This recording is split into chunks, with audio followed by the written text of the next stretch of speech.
녹스빌 1915년 여름. 제임스 에이지. 이제 우리는 내가 용케 스스로에게 아이로 위장해 살던 시절 테네시 녹스빌의 여름 저녁을 이야기하려 한다. 다소 잡다하게 뒤섞인 종류의 동네였던 그곳은 중하 계층이 대부분이었고 양쪽으로 한둘이 따로 툭 튀어나와 있었다. 집들도 마찬가지였다. 1890년대 말과 1900년대 초반에 우아한 무늬목으로 지은 중간 크기의 집들에는 좁은 앞들과 옆들, 더 널찍한 뒷들이 있었다. 들에는 나무들이 있고 현관 앞 베란다가 있었다. 나무들은 침엽수들, 포플러나무, 튤립나무, 미루나무들이었다.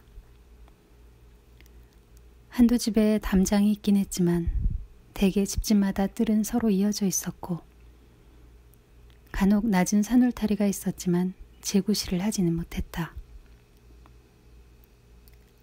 어른들끼리 친하게 지내는 경우는 드물었고 그다지 가난하지 않았기에 서로 친밀하게 알고 지낼 일도 없었다. 하지만 모두 고개를 끄덕여 인사를 나누었으며 대수롭지 않게 짧은 대화를 지극히 일반적이거나 지극히 특별한 일을 주제로 나누기도 했다. 옆집 이웃끼리는 우연히 마주치면 꽤 이야기를 나누는 일이 많았지만 서로 집으로 찾아가지는 않았다. 남자들은 대개 작은 회사의 회사원들이었고 한둘은 보잘것없는 경영인, 한둘은 육체 노동자, 대부분은 사무직 종사자였으며 거의 30살에서 45살 사이였다. 하지만 내가 말하려는 것은 이 동네의 저녁이다. 저녁 식사는 6시였고 30분 후면 끝났다. 아직 햇빛이 남아 부드럽고 흐릿하게 조개 속껍질처럼 반짝였고 그 흐릿한 빛 속에서 모퉁이 산소등이 켜지고 메뚜기가 울기 시작하고 반딧불이가 날아다니고 이슬 맺힌 풀밭에 개구리 몇 마리가 팔딱거릴 무렵 아버지들과 아이들이 밖으로 나왔다. 아이들이 먼저 무작정 서로 별명을 외치며 달려나가고 나면 십자 멜빵을 맨 아버지들이 한가로이 뜰로 내려섰다. 옷깃을 풀어헤친 아버지들의 목이 길고 수줍어 보였다. 어머니들은 부엌에남아 그릇을 씻고 말리고 치우며 평생 반복되는 꿀벌의 여행처럼 흔적 없는 자신의 발자국을 되밟고 아침에 먹을 코코아 가루를 계량해 두었다. 앞치마를 벗고 어머니들이 밖으로 나오면 치마가 축축하게 젖어 있었다. 어머니들은 현관 베란다 흔들의자에 말없이 앉았다. 내가 지금 이야기하고 싶은 것은 아이들의 저녁 놀이가 아니라 아이들의 놀이와는 거의 관계없는 그 시대의 분위기이다. 가족의 아버지들에 관한 이야기이다. 각자 자기 공간인 잔디밭에서 부자연스러운 조명 아래 물고기처럼 창백한 셔츠를 걸치고 거의 다를 것 없는 얼굴로 호스로 물을 뿌리는 아버지들. 호스는 집집마다 벽돌 기반 위로 튀어나온 수도꼭지에 연결돼 있었다. 호스 주둥이를 조정하는 방식은 다양하지만 대개 길고 상쾌하게 물을 분사할 수 있게 손에 쥔 주둥이에서 물이 나와 오른팔과 걷어붙인 소맷부리로 똑똑 떨어지다가 쉿하고 길고 느슨하고 낮게 구부러지는 원뿔을 그리며 너무도 부드러운 소리를 내도록 조정된다. 처음에는 미추강이 같은 격렬한 소리, 다음에는 여전히 음을 고르는 불규칙한 소리. 그러다가 고른 소리로 가라앉으며 여느 바이올린처럼 물줄기 모양과 크기에 따라 정확히 조율된 음을 연주한다. 아주 다양한 음색이 하나의 호스에서 나온다. 아주 다양한 음색의 합창이 소리가 들리는 곳에 있는 여러 호스에서 나온다.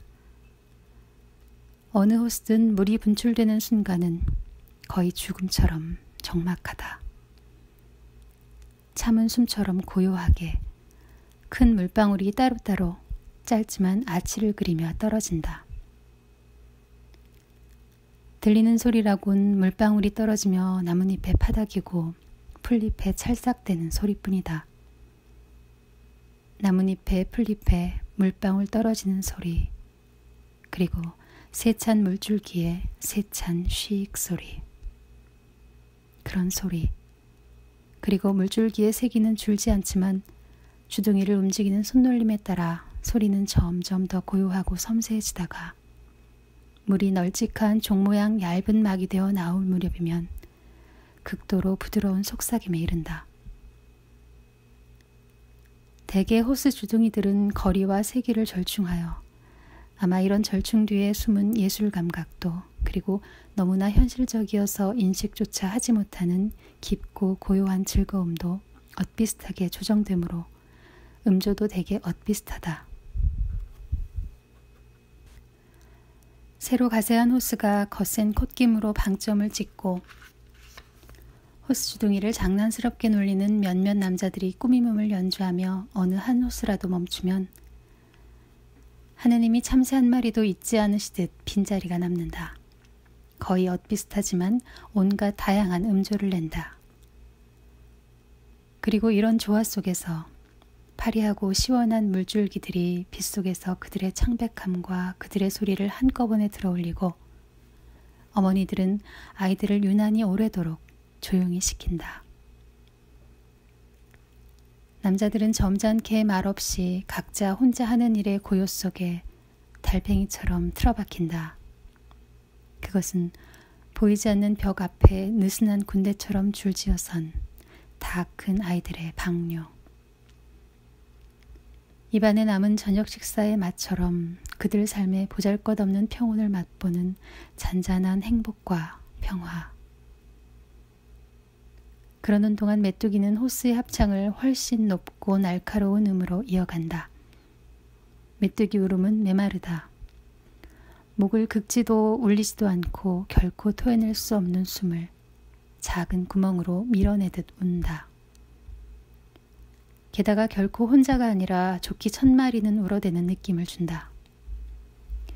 메뚜기 한 마리 한 마리는 메뚜기의 전형적인 음역 안에서 음을 내며 어떤 메뚜기도 2음 이상 벗어나지 않는다.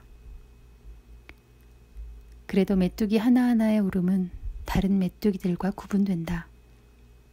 메뚜기 울음은 길고 높은 다리의 흐릿한 아치처럼 길고 느리게 고동친다. 나무마다 곳곳에서 울리기 때문에 어딘지 모를 곳에서 울리는 동시에 어디에서나 울리는 것 같다.